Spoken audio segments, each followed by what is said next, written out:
También bienvenido, ¿cómo estás? Buenas noches. ¿Cómo estás, Paulino? Buenas noches. Gracias por este ratito que recurrimos a vos para algunas explicaciones. Un placer, un placer.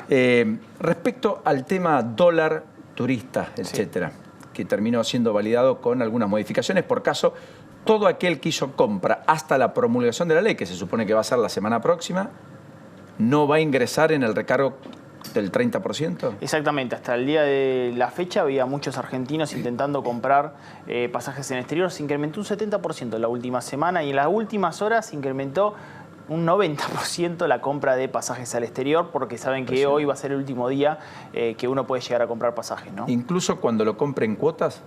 Incluso cuando lo compre en cuotas, el tema es que si hoy compras, o sea, y digamos, cierra la operación, vos podés pagar los 6 cuotas, 12 cuotas, ya no lo va a tocar. A partir de los que compren mañana ya van a estar sujetos a un impuesto del 30%. Incluso los que compraron antes, esos que estaban preocupados, porque a veces patearon para adelante los pagos, 12 cuotas, 18 cuotas, a ellos tampoco les van a recargar el 30%. Tampoco les van a recargar el 30% y estaba muy bien lo que estabas diciendo de aerolíneas. ¿Por qué?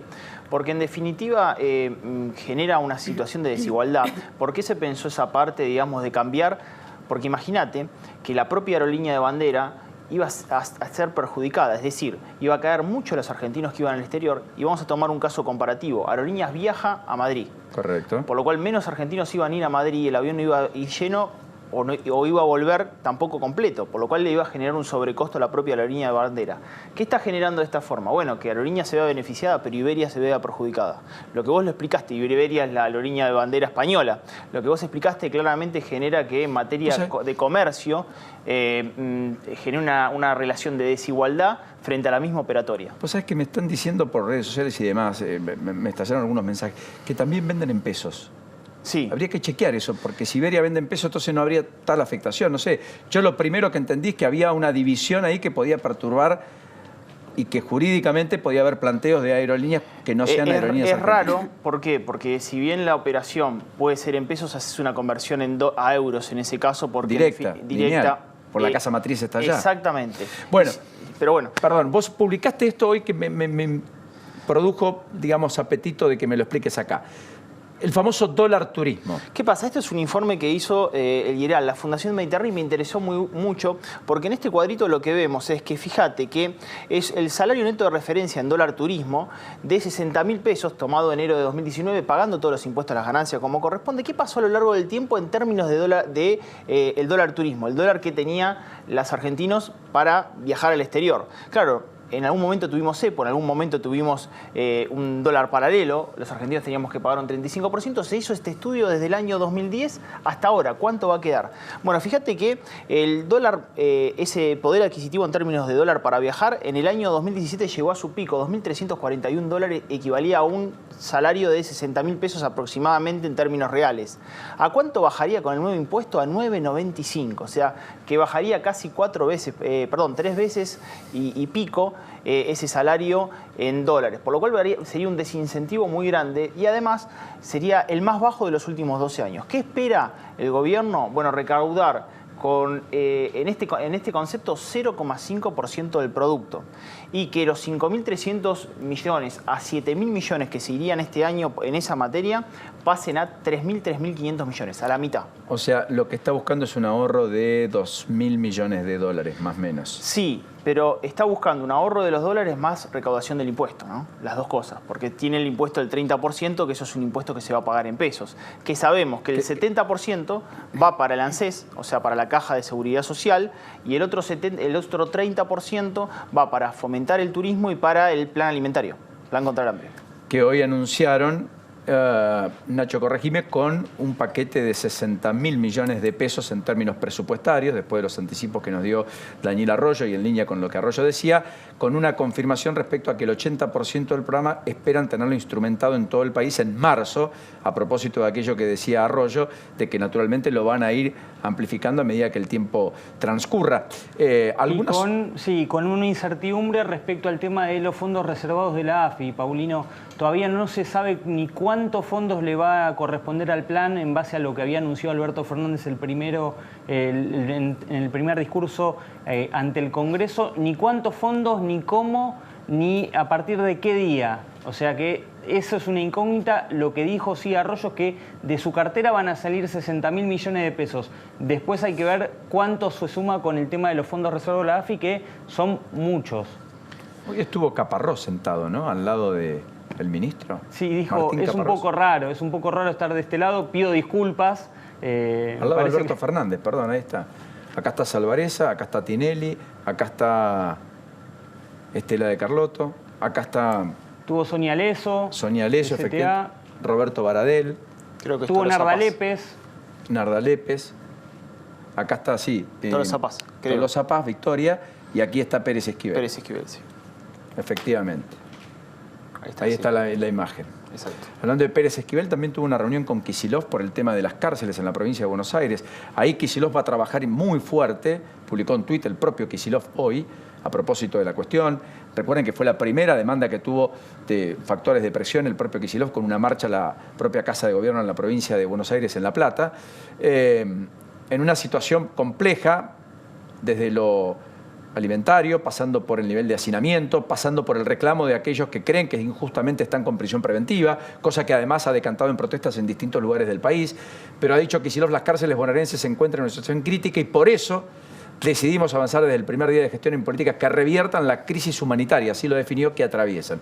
Hoy se levantó la huelga de hambre en los penales de la provincia, fruto, insisto, de una creación de una comisión para evaluar sus condiciones, en donde la va a comandar el propio ministro de Justicia, Julia Lac, que ayer tuvo un encuentro con los integrantes del Superior Tribunal de Justicia de la provincia de Buenos Aires, a quienes comprometió también en un trabajo conjunto respecto a esta cuestión.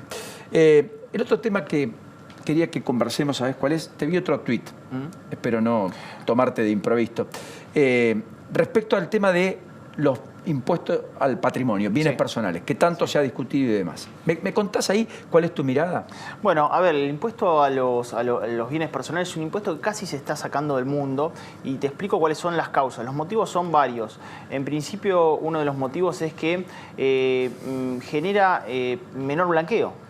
Digamos, a futuro, los que tengan activos, tanto en el exterior como locales, no tienen un incentivo para blanquearlo porque está sujeto a un impuesto.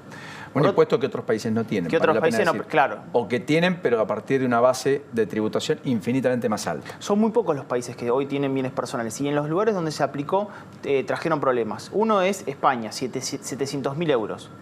Otro es Francia, 1.300.000 euros. ¿Recordás, Gerard Depardieu? Acá. Exacto. Bueno, acá tenés la tabla, mirá. 1.300.000 euros Francia, 700.000 España, 112.000 Uruguay, pero si tenés núcleo familiar son 224.000 dólares. En Argentina son 33.000 dólares, que vendrían a ser los 2 millones de pesos del mínimo no imponible. ¿En cuánto arrancó este impuesto? Era por única vez, era por emergencia en el año 1991, 103.500 dólares. Eran pesos en aquel momento, pero eran dólares convertibles. 28 años después hizo deflación Argentina en impuesto, la base del mínimo imponible cae 3 veces y pasa a 33.000 dólares. Es increíble, ¿no? ¿Cuántos lo pagan hoy? Hoy es un impuesto que, como se fue bajando la alícuota, tiene muy poca recaudación. La recaudación es ínfima, apenas el 0,1% del producto, pero... Ahora se duplica la alícuota, de 0,25 a 0,50 y de 0,50 a 0,75 en los que tienen un patrimonio superior a los 3 millones de pesos y se empieza a pagar con un patrimonio de 2 millones. Como de 2 millones que, imagínate que le pega a la clase media, porque cuando se creó era un impuesto a la riqueza, hoy no es impuesto a la clase media. ¿Por qué? Explico esto. Vivienda única no paga, pero aquel que le fue bien en su vida económica y tiene un departamento, su casita de Mar de Ajó y un auto, paga. Aquel que tiene un departamento, vivienda única, una cochera, 35.000 dólares y un auto, paga. Es decir, todo lo que supere 2 millones de pesos, 33.000 dólares, va a estar sujeto al impuesto. Incluso los pasivos, Paulino, que es un problema, es decir, los jubilados que durante su vida activa les fue muy bien y quizás tienen su propia vivienda, tienen 2 departamentos que arriendan, pero en realidad están cobrando 14.000 pesos de jubilación y lo tienen eso como reservorio de ahorro, también le pega al pasivo. Sí, hoy hubo un cambio que lo había notado porque... hoy hicieron un cambio para que el impuesto rija por residencia y no por domicilio, tratando de evitar esta lógica de que alguien diga, no, yo no tengo domicilio fiscal en la Argentina, aunque soy residente argentino. ¿No es cierto? Exactamente. Esa es la idea de ir a buscar a aquel que quiera escaparse, evitarle un atajo para que pueda no pagarlo. Claro. La verdad que eso lo que va a generar es que muchos que ya blanquearon esos 120 mil millones de dólares en la gestión Macri queden sujetos al impuesto. ¿Cuál es el problema? Que es lo que yo te comentaba. La realidad es que se dice que hay fuera del sistema 350 mil millones de dólares, entre dólares contante y sonante y activos que no están blanqueados. Este impuesto lo que genera a lo largo del tiempo es que se blanquee menos, que haya fuga de cerebros. Muchos jóvenes dijo, la verdad que por los bienes que tengo que pagar mucho en este país, me voy a otro país donde no pago por los bienes que ya pagué cuando los adquirí.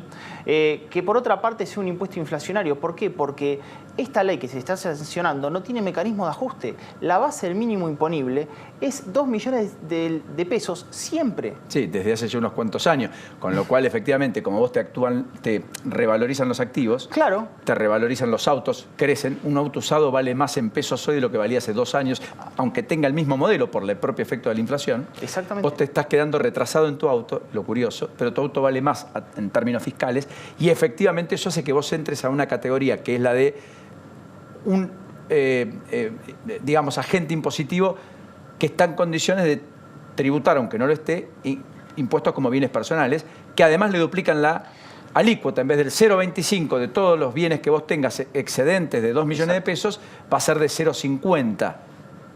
Duplica la alícuota, plancha la base, no la corrige, incorpora más gente. Exacto. Que no necesariamente sea aquel que vos tenés que ir a buscar para que te pague impuestos.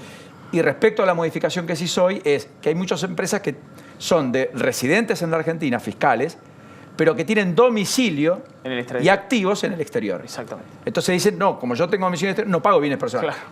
Bueno, no, sí, porque la consideración que va a hacer la AFIP es si es residente o no. Y a partir de allí, quien paga, tenga los bienes en el país o fuera, en el exterior. Que además la alícuota va a ser el doble. Llega hasta 2,5%. Exactamente. Y ahí hay una situación donde en los países donde se termina aplicando generó muchos problemas respecto, reitero, del blanqueo futuro. Es decir, esta ley va a generar una recaudación muy fuerte. Se espera que recaude el 0,5% del producto, solamente la de los bienes locales. En el caso de los extranjeros se espera que recaude 0,3% del producto. O sea, va a recaudar bastante bienes personales y evidentemente el problema va a ser a mediano plazo. ¿Qué va a pasar con aquellos que están fuera del sistema y no tengan incentivos para hacerlo? ¿Se llamará una nueva ley de blanqueo? ¿Se llamará nuevamente a que vuelvan esos dólares? Bueno, se está haciendo mecanismos para que aquellos que tengan activos en el exterior los traigan y tengan el impuesto local. Sí. O los blanqueen y tengan el impuesto local. Te quiero liberar, pero quiero simplemente hacer alusión a algo que vos reclamabas de hace mucho tiempo, que es que finalmente un aspecto y un capítulo novedoso, interesante, atractivo, es que la emergencia contempla una amplia moratoria, muy amplia, que quita punitorios, quita intereses que abultaban mucho las deudas, que significa un verdadero desahogo para muchas compañías, pymes en particular, que de otro modo no se podrían poner al día con las obligaciones fiscales, deben mucho además, tanto en materia impositiva como en materia de seguridad social. El problema ahí, el único problema, es que al cumplidor o al que se acogió a planes de pago, no a moratorias, que incluían los punitorios y demás, no les otorga ningún beneficio, a diferencia de lo que ocurrió en 2016. ¿Sabes que me lo dijeron hoy 2 pymes? Me dijeron, bueno, Damián, no sabes lo que nos costó poder estar al tanto de pagar AFIP, pagar ARBA, pagar los impuestos. Bueno, sí, esa moratoria es muy amplia. Recordemos que las pymes deben 780 mil millones de pesos, sin contar punitorios de intereses. Justamente la moratoria lo que hace es limpiar esa deuda. Y están debiendo el 5,7% de las pymes, están en mora, irregularidad. Crédito no bancario, que es peor aún, llega al 8% de las pymes que están en esa situación. Y la realidad es que la ley trata muchísimas emergencias y dice que es reactivación productiva. Sin embargo, cuando ves la ley, no hay un capítulo en incentivos fiscales o en incentivos tributarios para que las pymes produzcan más. No hay ningún incentivo de baja de presión tributaria. Es un capítulo que en una ley de emergencia parecería ser que esa gente iba a ser beneficiado, ¿no? Con un aditamento que se elimina, por suerte, y es otra gran virtud de la ley, el famoso impuesto a la renta financiera. En pesos. En pesos. En pesos. O sea, que era el que pagaba el impuesto al pavote que se había quedado en pesos y no había ido a buscar el dólar. El que había ido a buscar el dólar había tenido una maximización de sus beneficios, por lo cual no pagaba. El que se había quedado en pesos, que de hecho había perdido contra el dólar y también contra la inflación, pese a que había perdido, tenía que terminar pagando si había tenido de intereses en el año más de 65.000 pesos. Bueno, esa ley que había propuesto Massa y que incluyó la oposición al otrora gobierno de Macri, para aprobarle la reforma fiscal. Y hay un capítulo interesante es entre lo que es jubilaciones, AUH, y lo que implica darle plata en el bolsillo a la gente. Tarifa congelada son 160.000 millones de pesos que se van a volcar al mercado. ¿Qué te dicen las pymes? ¿Va a ir todo al mercado? El 70% de los jubilados tiene deuda y la AUH es más del 90%. Es decir, mucha de esa plata, 160.000 millones, van a ir para pagar deuda de esos sectores sociales. Gracias. Un placer. Gracias, Damián. Felicidades. Gracias. Volvemos. Un placer.